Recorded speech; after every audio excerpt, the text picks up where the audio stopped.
Hi friends, நான் இந்த வீடியோவில் மே மாதத்துக்கான இந்தியா பற்றின கரண்ட் அஃபேர்ஸ் சொல்கிறேன். எங்களுடைய டிஎன்பிஎஸ்சி தொடர்பான மற்ற வீடியோ உங்களுக்கு வேணும்னா கீழே டிஸ்கிரிப்ஷனில் உள்ள பிளேலிஸ்ட் லிங்கை கிளிக் பண்ணுங்கள். எங்களோட வீடியோ உங்களுக்கு யூஸ்ஃபுல்லாக இருந்துச்சுன்னா கண்டிப்பாக மற்றவங்களுக்கு ஷேர் பண்ணுங்கள். நாங்கள் போடுற வீடியோ உங்களுக்கு நோட்டிஃபிகேஷனில் வரணும்னா எங்களுடைய சேனலை சப்ஸ்கிரைப் பண்ணிக்கிட்டு பக்கத்தில் இருக்கிற பெல் ஐக்கானில் ஆளுங்கிற ஆப்ஷனை கிளிக் பண்ணிக்கோங்க. ஃபஸ்ட்டு கரண்ட் அஃபேர் பார்ப்போம். பொதுத்துறை வங்கிகளின் வளர்ச்சி.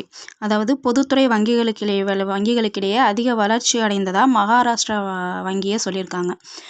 மகாராஷ்டிரா வங்கி தான் முதலிடத்தில் இருக்கிறதா சொல்லியிருக்காங்க.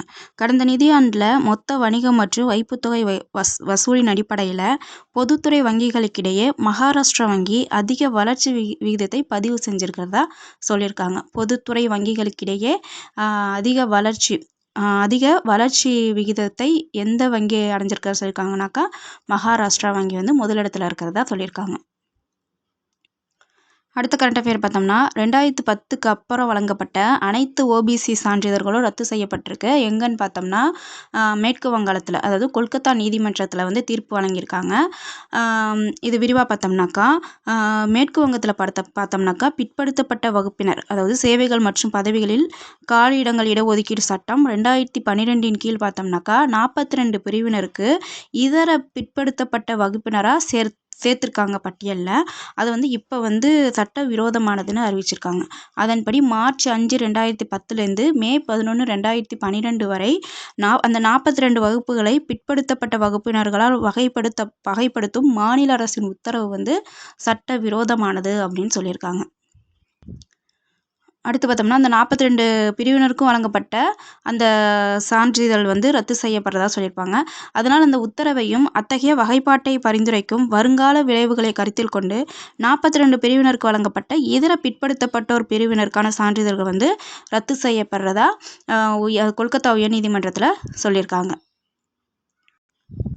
ஓபிசி பிரிவினருக்கான சான்றிதழ்கள் எங்கே ரத்து செஞ்சுருக்காங்கன்னு பார்த்தோம்னாக்கா கொல்கத்தா நீதிமன்றத்தில் தீர்ப்பு வழங்கியிருக்காங்க. கொல்கத்தாங்கிறது பார்த்தோம்னா மேற்கு வங்காளத்தோட தலைநகர். மேற்கு வங்காளத்தின் முதல்வர் யாருன்னு பார்த்தோம்னா மம்தா பானர்ஜி. மேற்கு வங்காளத்தின் ஆளுநர் யாருன்னு பார்த்தோம்னா சிவி ஆனந்த போஸ்.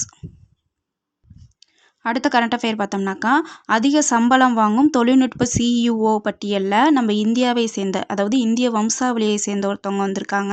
அவங்க பேர் என்னன்னு பார்த்தோம்னாக்கா நிகேஷ் அரோரா. அதிக சம்பளம் வாங்கும் தொழில்நுட்ப தலைமை நிர்வாக அதிகாரி, அதாவது சிஇஓ. இந்த பட்டியலில் பார்த்தோம்னாக்கா இரண்டாவதாக நம்ம இந்திய வம்சாவளியை சேர்ந்த நிகேஷ் அரோரா வந்திருக்காங்க. இந்த பட்டியலில் ஃபர்ஸ்ட் இடத்துல பார்த்தோம்னாக்கா பிராட்காம் சிஇஓவான ஹாக்டான் இவங்க தான் வந்திருக்காங்க.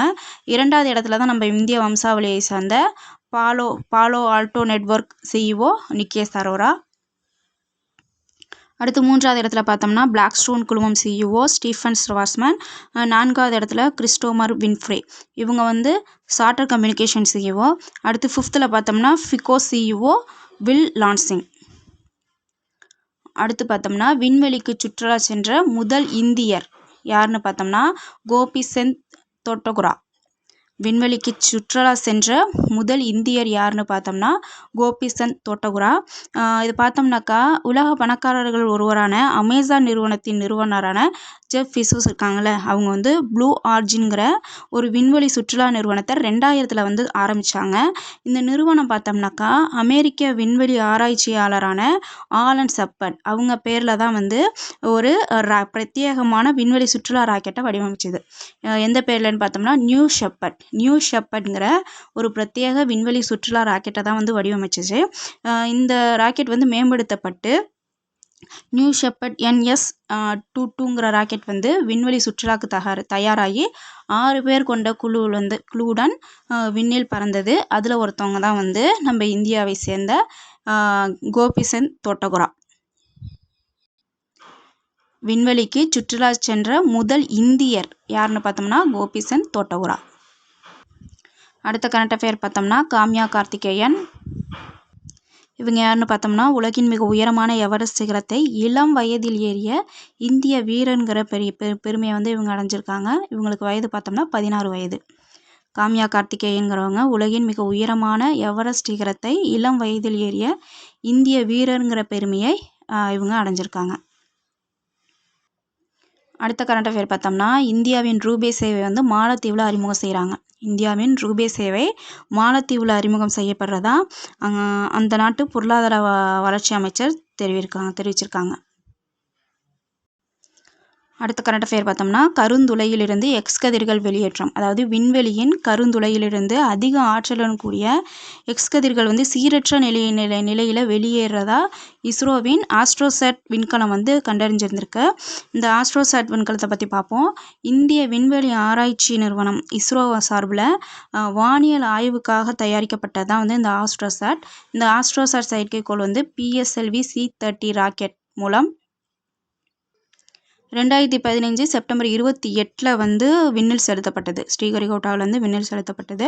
விண்வெளியில் உள்ள புற ஊதா கதிர்கள், அங்கே பரவுற எக்ஸ்ரே கதிர்கள் இயக்கம், அப்புறம் நட்சத்திரங்களோட செயல்பாடுகள் இதெல்லாம் ஆய்வு செய்கிறதுக்காக தான் இந்த ஆஸ்ட்ரோசாட் அனுப்பப்பட்டது. சுமார் 8 ஆண்டுகளுக்கு மேலாக அங்கே படங்களை எடுத்து நமக்கு வழங்கிட்டு இருக்கு. அடுத்த கரண்ட் அஃபேர் பார்த்தோம்னாக்கா இந்தியாவுடன் அணுசக்தி ஒத்துழைப்பை விரிவுபடுத்த தயார்ன்ட்டு ரஷ்யா அறிவிச்சிருக்கு. இந்தியாவில் அதிக திறன் கொண்ட புதிய அணுமின் நிலையங்களை அமைப்பது உள்பட அணுசக்தி துறையில் இந்தியாவுடனான ஒத்துழைப்பை விரிவுபடுத்த தயாராக இருப்பதா ரஷ்யா தெரிவிச்சிருக்கு. இந்தியாவுடன் அணுசக்தி ஒத்துழைப்பை விரிவுபடுத்த தயார்னு ரஷ்யா தெரிவிச்சிருக்கு. அடுத்த கரண்ட் அஃபேர் பார்த்தோம்னா அனுசுயா சென்குப்தா இவங்க யாருன்னு பார்த்தோம்னாக்கா கேன்ஸ் பட விழாவில் சிறந்த நடிகைக்காக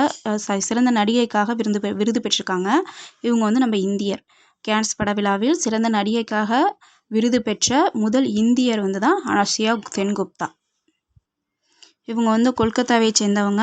இவங்க நடிச்சிருந்த படம் பேர் பார்த்தோம்னா தி ஷேம்லெஸ்ங்கிற படத்தில் தான் இவங்க நடிச்சிருந்தாங்க. அப்புறம் இந்த திரைப்படத்துக்காக கேன்ஸ் திரைப்பட விழாவில் இவங்களுக்கு சிறந்த நடிகைக்கான அன்சர்டன் ரெக்கார்டுங்கிற விருது தான் இவங்களுக்கு வழங்கப்பட்டிருக்கு.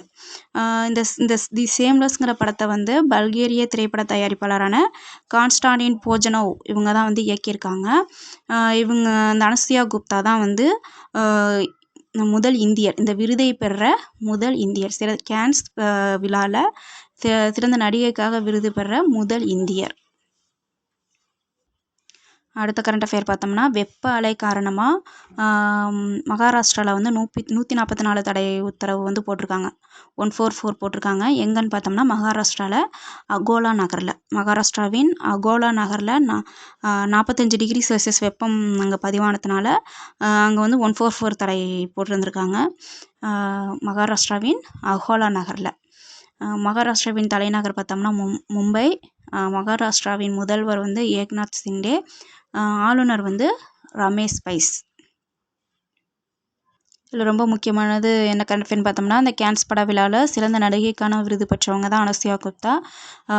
அவங்க இந்த விருதை பெற்றதன் மூலம் முதல் இந்தியர், அதாவது கேன்ஸ் பட விழாவில் சிறந்த நடிகைக்காக விருது பெற முதல் இந்தியருங்கிற பெருமையை இவங்க அனுசுயா சென்குப்தா பெற்றிருக்காங்க. தேங்க்யூ.